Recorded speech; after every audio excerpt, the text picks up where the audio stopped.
ሰላም እንዴት ናችሁ? ዛሬ ደግሞ ይዤላችሁ የመጣሁት ቆንጆ የፈጢራ ኬክ አሰራር ይሆናል። በሁሉም ዘንድ ተወዳጅ የሆነውን ሶፍት የሆነ በጣም ቆንጆ ቴስት ያለው የፈጢራ ኬክ አሰራር አሳያችኋለሁ። በጣም ቀላል ነው። ማንም ሰው በቀላሉ ማዘጋጀት የሚችል ነው።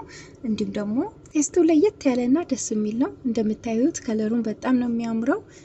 ልስላሴውን በጣም ቆንጆ ነው። ይሁት ከለሩ እንደዚህ ከስር ወርቃማ ሆኖ ነው የሚወጣላችሁ ማለት ነው። እንደዚህ የሚያምር ቆንጆ ቀለል ያለ የፈጢራ ኬክ አሰራር ነው የምናየው ማለት ነው ዛሬ።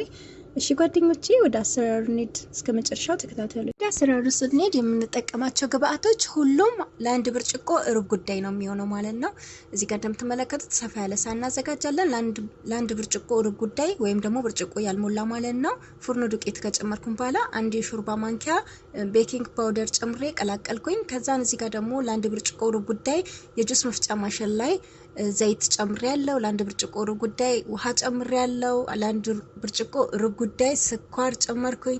እንዲሁም በተመሳሳይ እዚህ ጋርም የወተት ፓውደር ለአንድ ብርጭቆ ሩብ ጉዳይ ጨመርኩኝ ማለት ነው።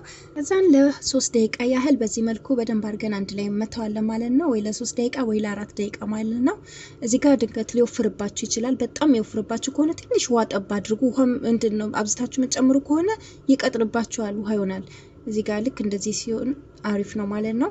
ለአንድ 4 ደቂቃ ካዋህድኩኝ በኋላ ቅድም አዋህጄ ያስቀመጥኩት ዱቄቱና ቤኪንግ ፓውደሩ ላይ ጨምርና በዚህ መልኩ አዋህዳለሁ ማለት ነው። በደንብ አድርጌ ዱቄቱ እስኪበተንልኝ ድረስ ማለት ነው። ዱቄቱ በደንብ መበተኑን እርግጠኛ መሆን አለባችሁ፣ የጓገለ ነገር እንዳይኖር። በዚህ መልኩ በእንቁላል መምቻ በደንብ አድርገን መቀላቀል ይኖርብናል ማለት ነው። ያለባችሁ ሁሉም የምትጠቀሙት ግብአቶች ተመሳሳይ መሆን አለባቸው። ሁሉም ለአንድ ብርጭቆ ሩብ ጉዳይ መሆን አለበት ማለት ነው። ምክንያቱም በመጨረሻ ላይ ጥሩ ውጤት ወይ ደግሞ ትክክለኛውን እንድታገኙ ማለት ነው። ከዛ እንደዚህ ከቀላቀልን በኋላ እዚህ ጋር የፒዛ መስሪያ ሳህን አለኝ። እናንተ በፈለጋችሁ እቃ ላይ ማዘጋጀት ትችላላችሁ። ከስር የኬክ ወረቀት ካደረኩኝ በኋላ ዘይት ቀብቼው ማለት ነው። ከዛን አሁን ያዋህድነውን ግብአት በዚህ መልኩ እንጨምርና በደንብ አድርገን እኩል በእኩል አድርገን ሁሉም ቦታ እናስተካክላለን ማለት ነው እስከ ጥግ ድረስ። ከዛን እዚህ ጋር በደንብ ያልተስተካከለ ወይ ደግሞ አንድ ቦታ በዛ አንድ ቦታ ትንሽ የሚሆን ከሆነ ደግሞ በዚህ መልኩ ሳህኑን ያንቀሳቀስን እኩል እናደርገውና ከዛን የሚያስፈልገን በመጨረሻ ግሽጣ ወይም ይሄኛው ክሬም ነው ማለት ነው።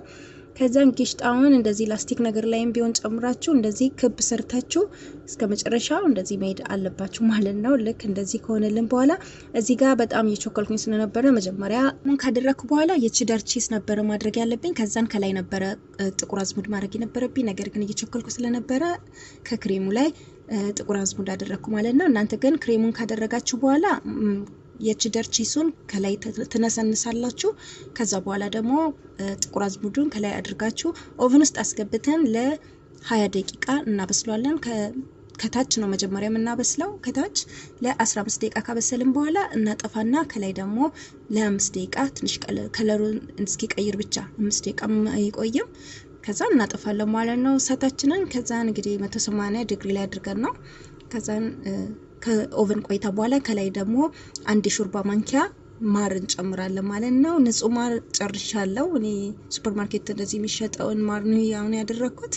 ነገር ግን እናንተ ያው ለጤናም ስለሚመከር ንጹህ ማር ብታገኙ ካላችሁ አንድ ሾርባ ማንኪያ ጨምሩ። ከሌላችሁም እንደኔ መጨመር ትችላላችሁ ማለት ነው። ከዛን እንደ ፒዛ እንቆርጠዋለን ማለት ነው። በስተመጨረሻ እንደምታዩት ያዘጋጀነው የፈጢራ ኬክ ይሄን ይመስላል ማለት ነው። በጣም ቆንጆ ቴስት ነው ያለው። እንደነገርኳችሁ ምንድነው ከኬኩ ላይ ክሬምን ካደረጋችሁ በኋላ ከላይ ካደረጋችሁ በኋላ የቺደር ቺሱን አድርጉ። ከዛ በኋላ ጥቁር አዝሙዱን ከላይ ትንሽ ነው የምትነሰንሱት ማለት ነው። ግማሽ የሻይ ማንኪያ ጥቁር አዝሙድ የምታደርጉት ማለት ነው። ከዛን ኦቨን ውስጥ አስገብታችሁ ለ20 ደቂቃ ማብሰል ነው ማለት ነው። እንደምትመለከቱት በጣም ቆንጆ ከለር ነው ያለው፣ ወርቃማ ነው፣ በጣም ያምራል። እንዳይቃጠልባችሁ ግን ጠንቀቅ እያላችሁ ስታበስሉ ያለው ቶሎ ስለሆነ ከለሩ የሚቀይረው እንዳይቃጠልባችሁ 5 ደቂቃ ራሱ መቆየት የለባችሁም። 2 ደቂቃ በቂ ነው።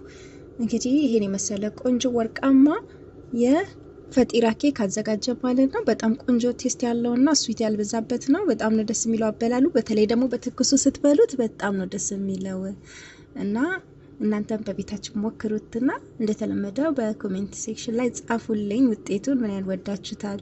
ከ10 ስንት ትሰጡታላችሁ? እሺ ጓደኞቼ የዛሬ ቪዲዮ ይሄን ይመስል ነበር። ከመሰናበቴ በፊት የዩቲዩብ ቻናሌ ቢዮ ላይ ፕሮፋይሌ ስራ አለ፣ የዩቲዩብ ቻናሌ ሊንክ አለ። እንዲሁም ደግሞ ስሜንም ጽፌያለሁ። ሊንኩ ለማይከፍትላችሁ ስሜን ጽፋችሁ ዩቲዩብ ላይ ገብታችሁ ሰርች አድርጋችሁ እንድታገኙኝ ማለት ነው።